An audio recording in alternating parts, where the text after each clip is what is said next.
Hi, I'm Lisa Campion, and this is the Miracle of Healing on Empower Radio, where we come together every week to discuss all kinds of different types of healing. And I don't know about you guys, but man, we need more healing than ever.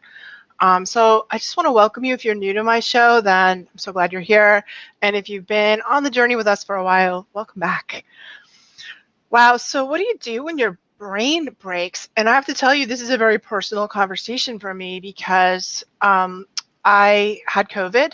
If you can believe it or not, I've had it twice. I'm one of those rare people. And in my struggle from recovering from COVID, I had tons of brain fog. Couldn't think straight. I was really, really struggling. And somewhere along the lines there, I talked to my friend Raffaele, who's with us today, about what do I do about my brain fog? And he's like, I have the thing for you. And it's this incredible, uh, neurofeedback. Like, is it possible to recover from brain injury? You can, and neurofeedback has really done it for me. And not only can you recover from brain injury, things like concussions, traumatic brain injury, even PTSD and ADD, but once you get your brain back kind of fixed, you can harmonize and optimize your brain and the way that you think for high performance, which is what I'm working on now after my brain has recovered. So I'm super happy to bring my friend Raffaele Gianfrancesco on the show. He's been fascinated with people's brains his whole life. I think because he wasn't sure, like, people's brains were okay. Maybe everyone was suffering from brain damage. He's really an incredible energy healer. And was a philosophy student actually, too, when he went to university. But I think he's really thrown himself into the study of how do our brains function and work, and how can we neuro-optimize them. So welcome to the show, Raffaele. I'm so glad that you're here. Hi, Lisa. So happy to be here. Yeah, and thank you. I have such deep gratitude for you because I was in a bad shape. And, I really had a lot of problems with COVID. I had heart problems and lung problems, all gut problems, and I could kind of fix those. Like I worked with some of my friends who are doctors and do other natural things. But the one thing I got better. But the one thing I couldn't figure out how to fix was my brain, and this was a problem because I got a contract to write my third book, and I couldn't do it. I would sit down and I'd literally I was like drool and like not thinking in a proper sentence. And it's been a miracle using your technology. So I'm wondering if you can tell us a little bit about how you got into this kind of work. Let's start with that. Okay, sure. So I was in energy medicine school, and I was doing all the work in terms of personal mastery, because if you're going to try to work towards helping other people heal, it's really important you get your own house in order.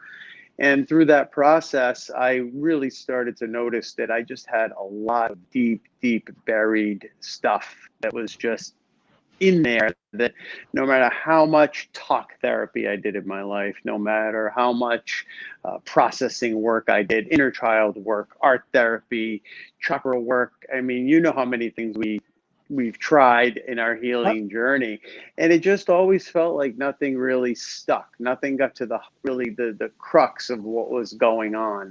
And I was really starting to get frustrated and a little disheartened that, like, maybe this is just who I am. This is how I am. Like, I'm just going to be kind of this limping along broken guy, and doing the best I can. And mind you, I mean, I've done well. I have a lot of really sophisticated compensatory strategies, but they use up a lot of energy. You're throwing up that kind of image of, I'm okay, everything's great, and that really sucks up a lot of bandwidth. And so at the end of the day, you're just really wiped out. So I stumbled across some books on trauma and growing through trauma by Bessel van der Kolk. He's phenomenal.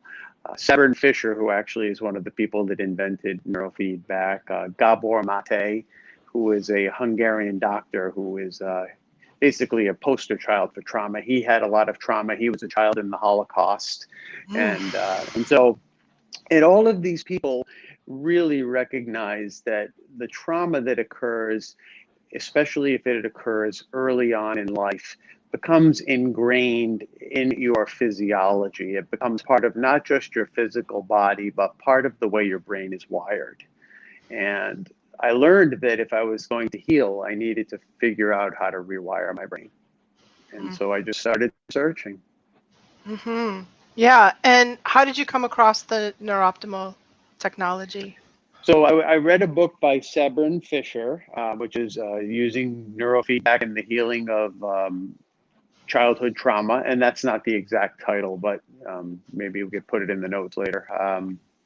But she basically outlined how she discovered neurofeedback quite by accident and fell in love with it, and how it was just doing amazing things for kids with autism and epilepsy, and people with migraines, and all these different types of symptoms that you wouldn't even necessarily think were brain related, Mm. were being helped by neurotraining and neurofeedback. And so, you know, what I've learned through this journey is that everything is related to your brain, Yeah. just I would absolutely say everything. I would Hmm. say I agree with that too. So what actually is neurofeedback therapy? Like how does it work? Okay, so neurofeedback is just another form of biofeedback, and a lot of people are familiar with the different biofeedback devices, which will tell you what your heart rate is, tell you what your skin temperature is, galvanometers, which will tell you how much moisture you have. A lie detector is a biofeedback device. Okay, and so neurofeedback is basically biofeedback for your brain. And the way it works is, I've got a neat little device here that I'll show you. Okay, it's called a Z amp. It's an amplifier, and you have one I too. love Yeah, mine. see, yeah. And so it's got these wonderful little silver um, leads that come out of it. They're sensors that you attach to. You clip them to the tops of your ears, and you clip one to your earlobe, and then two of them go on your scalp on either side. Okay, and the way it works is it reads the voltage coming off your scalp, because they've actually been able to prove and show that they can tell what kind of state your brain is just by the voltage that's coming out of it. They can actually see a pattern for happy. They can see a pattern for sad. They can see a pattern for transcendent states. There's a neat story I'll tell you later about this Navy SEAL who could see ghosts, and Mm. he never told anybody about it. And this neurofeedback person who was doing neurotraining for the Navy SEALs saw the brain pattern for being able to see non-physical beings. And when he was interviewing the guy, he said, "By the way, do you see things that aren't there to most people?" And the guy freaked out. He's like, "Why do you know that?" Don't tell And because anybody. he had only told one person, and he was like livid because it would affect basically his standing in the Navy SEAL community if they thought he was this woo, I can see ghosts kind of guy. But I Mm. mean, there's people out there that Yeah. can see things that other people can't see, and there's brain patterns that can be identified that show that. So Wow. the neurofeedback basically is a mirror to your brain. So with that amplifier that I just showed you, it feeds into a computer, which we provide, and that computer processes the signals coming from your scalp and basically runs it through a really sophisticated program and gives your brain, for the first time ever in its life, an accurate mirroring of what it is doing second by second.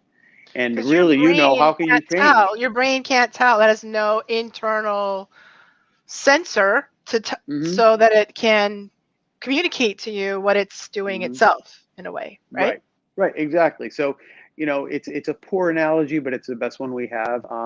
It's kind of like a computer, all right? If your computer catches a virus, okay, it'll now all of a sudden start running all these weird things. The different things will show up on the screen. You cannot control the keyboard. It'll heat up. The fan will start running. You won't be able to turn it on or off, and so you've lost control of the computer because this bug is now running things. Mm. Okay. That's what happens in your brain when you've got these deep set programs that were put in there when we were very, very young, or that can get installed if something really traumatic or scary happens to us. They just start running in the background automatically, and Right. you don't know they're there because you didn't put them there, but you're running them, and they use up energy, and they use up bandwidth, and they use up life force. Hmm. Right. So what happens? So I've been doing this every day for over a month now. Hmm. It's about 30 minutes, 33 minutes or something. You listen to music, you put the electrodes on you, and you put earphones on and attach it all to the computer. And I just lie down and go lights out. But Hmm. um, music plays, and when your brain glitches, it gives you this little feedback in the sound and the music. The music is really lovely. I love it. Mm. And it's just like a little like zzz. It's like a little like you described, like a skip in a record. Yeah. And it's like a little zzz kind of sound that um and you don't have to, it's not like you have to sit there and think, oh, that's my brain out of whack, like Hmm. it's Hmm. just your brain will learn on its own that that it's gone off the rails a little. Is that an Hmm. accurate way to describe it? Yeah. Yeah. So, our bodies are miracles. They have a wonderful intelligence for healing. So, we cut ourselves or break a bone. You don't have to do anything to fix it. Okay. Obviously, you dress a wound, but it's not like you have to consciously tell your cells to duplicate and send white blood Grow a new cells. Yeah. bone. Yeah. Exactly. Like, yeah. Exactly. So your body has that innate intelligence that tells it, what to do in that circumstance. Well, your brain and your mind has the same thing if it's presented with the right information. There is a blueprint for the ideal you-ness, okay? And it's in there. And it's just covered up by all this crap. So what the feedback is doing is it's cluing the brain in to the stuff that it's doing that doesn't serve you. Now, it's not saying this isn't good, because there's no such thing as good or bad in this. There's just feedback. So if, like you said, glitching, okay? If you get the feedback, the sound in your ear, like the little clicky thing, all that really means is that your brain just shifted patterns, okay? It just went from one mode to another. Now, that could mean something constructive. It could mean that it was doing something quite healthy for you, okay? But it doesn't know that unless it makes the association that, oh, I got the feedback, and right before I got the feedback, I was thinking this or doing this or running this program. So with repeated training, the brain learns patterns that, oh, every time I think about that kind of time, and even though it's subconscious thought, you're not having the thought in your brain, it's a subconscious pattern. Every time that subconscious pattern manifests, I get feedback that says, oh, you're doing it again. Now the brain gets to choose, does that serve me? Do I want to do it again? Do I want to delete it? And over time, it can learn to overwrite those patterns. It doesn't happen like, instant, because it Hmm. took a long time for those things to get put in there. It takes time for them to come out. But for the first time, the brain has a chance to do it.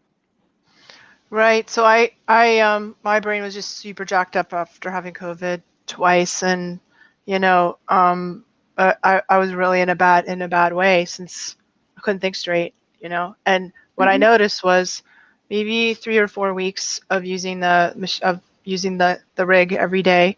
Um, all of a sudden, I could think again, Hmm. and I would. There were times when I would just, like, I felt like my brain was craving it. Does that make sense? I would Yeah. be like, "Oh, I need that thing," and I'd be like, "Well, I can't wait to get, like, really, like, couldn't wait to get to do Right. it," and my brain would be like, "Ah, like, okay," Yeah. Hmm. and it was about that first month that I feel like it recovered from the injury. Hmm. Does that make sense? Is that sort of a normal thing that happens with? Yeah, so two things happen there. First of all, your brain remembered what it felt like to be whole and healed, but also you probably touched on another level where you kind of up leveled a little bit.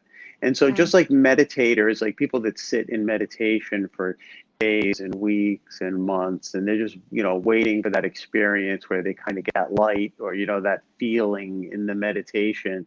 And when that happens, now every time they sit down, whether they know it or not, they're searching for that again. mm. And so they call it samadhi or satori, depending on the meditation tradition you're in. But it's your brain knows what it feels like to feel really good now. Right. And so with repeated training, your brain is also going to learn how to manifest that state more readily, even if you do sit down for just 10 minutes and meditate. So it's not like you're married to this device for the rest of your life. life now in order to be able to function, or hi kitty, in order to be able to function or to feel good. What it's doing is it's giving you the tools now to be able to enter these states more reliably on your own through meditation, through yoga, whatever you happen to be doing. Your brain's going to go, oh, she wants to relax. Okay, I know how to do Right. that. Yep. Or she wants to be creative. I know how to do that. So it seems to me like there's sort of one phase which is like recovering from trauma, recovering Mm-hmm. from like I really wanted my son to use this, and I did bring it up for him. He's a veteran, you know, Mm-hmm. he's 25, but he's already a Mm-hmm. veteran from the Mm-hmm. Marines, and his brain was jacked up before he went into the Marines because he was a Mm-hmm. football player in high school and had Mm-hmm. all kinds of concussions, and Mm-hmm. then you know a lot happened to him when he was in the military. Well, so many of our veterans have brain injury issues, you know, Right. Mm-hmm. and it's always been my feeling that the corresponding depression, anxiety, PTSD, you know, it's sort of hard to separate that from brain injury. Like they seem like they go Mm-hmm. hand in hand, you know, and Absolutely. we um I could imagine that this kind of technology could really help somebody in his state, you know, recover from Mm-hmm. both the brain injury and the traumas that he's had Right. to deal with. So, there's different modes that the brain can be in. There's lethargy, which is all the way at the low end of the frequency spectrum, and then there's hypervigilance and anxiety and traumatic stress response, which is the high end of the frequency spectrum. Generally, post-traumatic stress disorder tends to be, in that higher range where you're always kind of looking out for the next scary, horrible thing Right. that's about to happen. Hypervigilance. Yeah, Yeah. so the way our brain learns, our brain is designed to keep us alive. So the way our brain learns is it says, what's the most dangerous thing out there and what do I have to do to avoid it? And once it learns something, it doesn't unlearn it. It doesn't like go, okay, now I haven't been, threatened by a shell in 6 months. I guess I'm safe. It's always looking for that stimulus so that it can react to it. Once it's been Right. exposed to it, unless you program yourself from it, it's always going to be looking for it. And that's why as we get older, it gets harder to deal with stress too, because you get a lifetime of accumulated micro stresses. And, it's like opening tabs on your browser on the computer. If you open Mm. your Mac and you open 100 programs and then you open 100 tabs in the Safari browser, your computer is going to slow down to a crawl. It's going to wear out really fast. It's not going to work very well. And it's like you have all these tabs open in your brain, just looking out for this danger and that danger and that danger. And so what this helps you do is close those tabs. Say, all right, I don't need this right now. I'm in a safe place. And the brain will see, like, I'm reacting in a vigilant state, even though I'm in a safe place. Is that a good idea?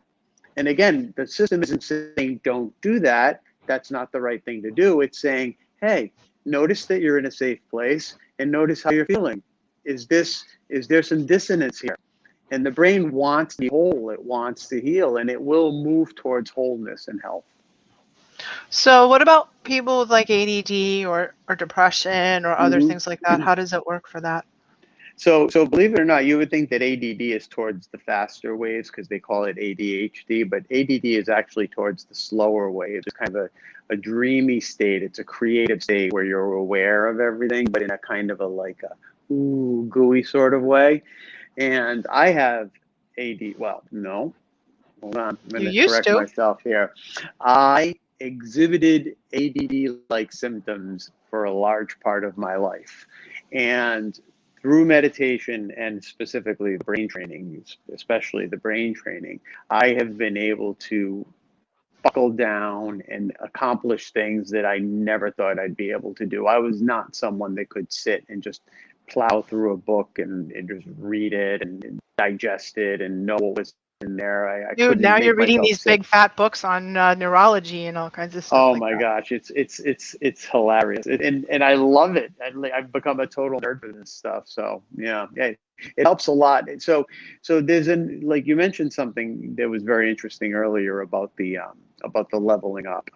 So if you've got a student that has ADD or ADHD and they're having trouble attending and sticking with whatever they have to do to be successful as a student or successful as an employee, neurotraining can definitely help with that, because it's going to give you the tools to be able to put your brain in the optimum state. Oh, no, I'm going to correct myself. Allow your brain to enter the optimum state on its own, that it is always capable of doing, but doesn't, because it doesn't know where it is in the present moment. Okay. Right. So, athletes, there's professional athletes that do neurotraining all the time to get into and stay in the zone. Yeah. NASA uses it for space, for astronauts and the Air Force, for pilots, anybody that has to be super quick, super on point, that's responsible for really expensive military equipment. They do brain training. They do. Interesting. Tony So it's Robbins like loves brain training. I know, I was going to say Tony does it. And so it seems like for me, this is what happened for sure. The first month that I was using it was like brain recovery. That's what it felt like. Mm-hmm. And now that I'm into the second month, I feel like it's optimizing. So Mm-hmm. that's where you get peak performance, peak, concentration, where you can really like raise your ability to concentrate, focus, and be creative to a whole nother level. Mm-hmm. Absolutely. Mm. And what's different about the neurooptimal system that's different from all the other? Because there's like all kinds of like things you clip to your ear, like that. I don't know, like what. Oh There's yeah, a there's million of these. headbands now. There's a hundred toys that you can buy now to do these sorts of things. Some of them are meditation aids. Some of them bill themselves as neurofeedback, but they're not really.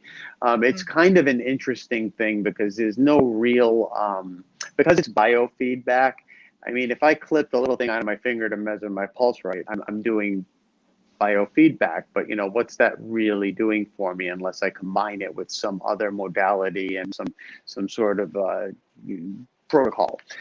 So I guess what I'm trying to say is that I don't discourage anybody from trying anything that they think can help them, but it's kind of like you can take a go-kart to the mall, or you can drive a Ferrari.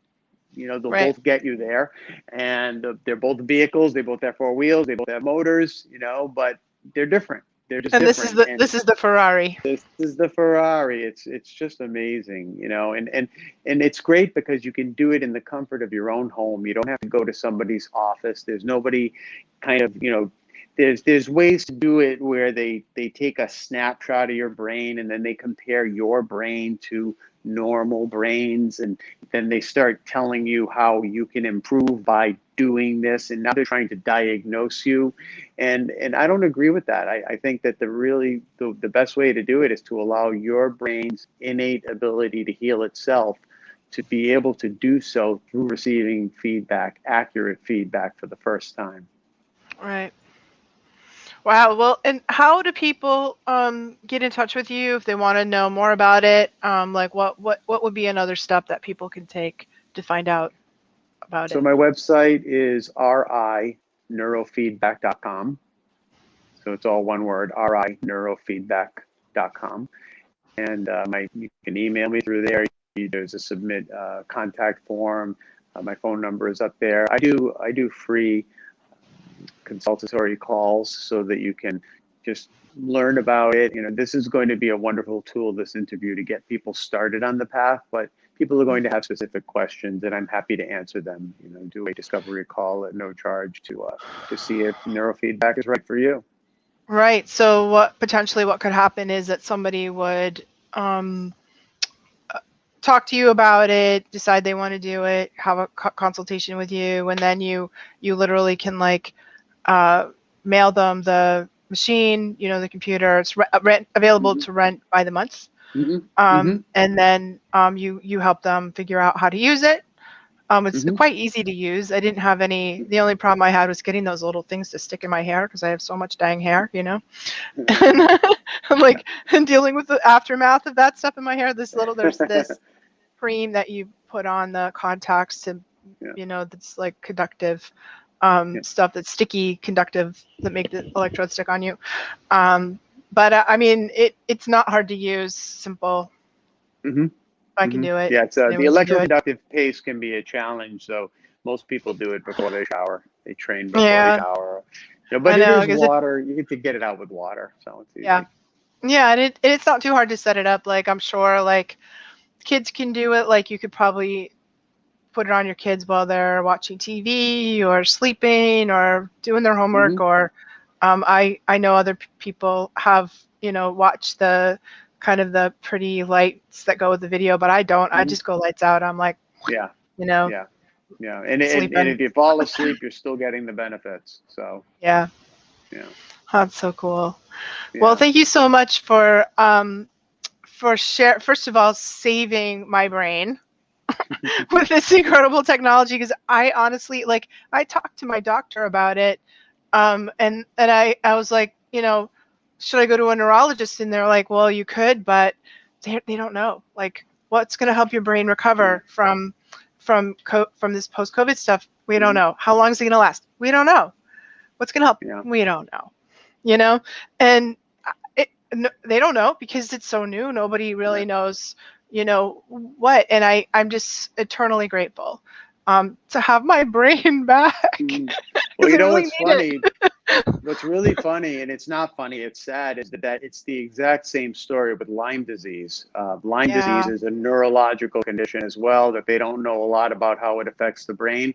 And there's studies that show how neurofeedback helps with Lyme disease too, the brain fog that goes with Lyme disease. And we both live in Rhode Island, which is like Lyme Central.